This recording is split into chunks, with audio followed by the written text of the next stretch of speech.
নমস্কার বন্ধুরা, কেমন আছেন? আশা করি ভালো আছেন। আজ আমি করে দেখাবো সজনে ডাঁটা আলু দিয়ে পোস্ত। গরমের সময় কিন্তু এই রেসিপিটি খেতে খুবই ভালো লাগে। সজনে ডাঁটা আলু দিয়ে পোস্ত করতে লাগছে সজনে ডাঁটাকে এরকমভাবে ছালগুলো ছাড়িয়ে নিয়েছি। লাগছে আলুগুলো এরকম লম্বা লম্বা করে কেটে নিয়েছি। আর লাগছে টমেটো, কাঁচা লঙ্কা আর পোস্ত তো লাগবে। আলুর মধ্যে প্রথমে দিলাম লবণ, হলুদ,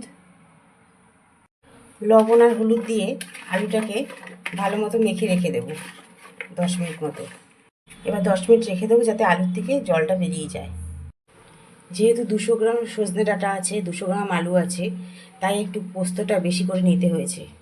এবার শুকনো অবস্থায় পোস্তটাকে একটু গুঁড়ো করে নেব। পোস্ত শুকনো গুঁড়ো হয়ে গেছে। শুকনো অবস্থায় গুঁড়ো করলে পোস্তটা খুব মিহি পেস্ট হয়। এবার জল দিয়ে পেস্ট করে নেব। 3টে কাঁচা লঙ্কা দিয়ে দেবো। কত মিহি হয়েছে পেস্ট। কড়াইয়ের মধ্যে সর্ষের তেল দিয়ে তেলটা গরম হয়ে গেছে। এবার দিয়ে দিচ্ছি কালো জিরে, শুকনো লঙ্কা, এগুলো সব দিয়ে দিয়েছি। এবার আলুগুলো বেশ একটু লাল লাল করে ভেজে নেব।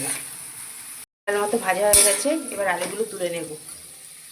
ওই তেলের মধ্যে এবার সজনে ডাঁটাগুলো ভেজে নেব।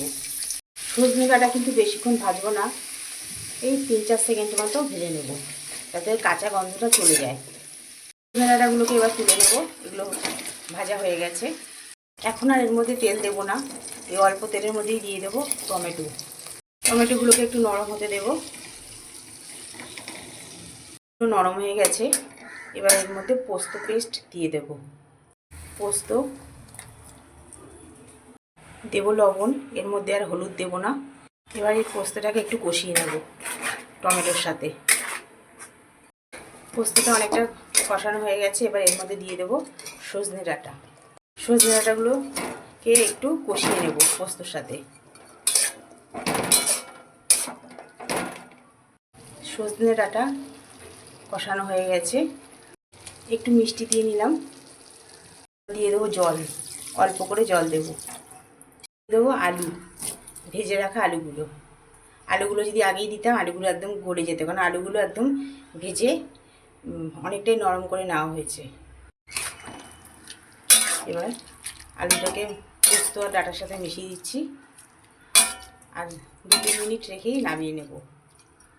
পোস্তটা মোটামুটি হয়েই গেছে। এবার একটু দিয়ে দেবো সর্ষের তেল, কাঁচা সর্ষের তেল দিলে কিন্তু পোস্তর স্বাদ অনেক বেড়ে যায়।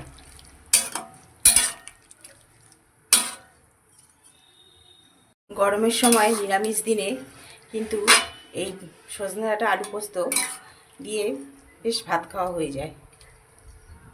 তো হয়ে গেছে, এবার গ্যাস থেকে নামিয়ে নেব।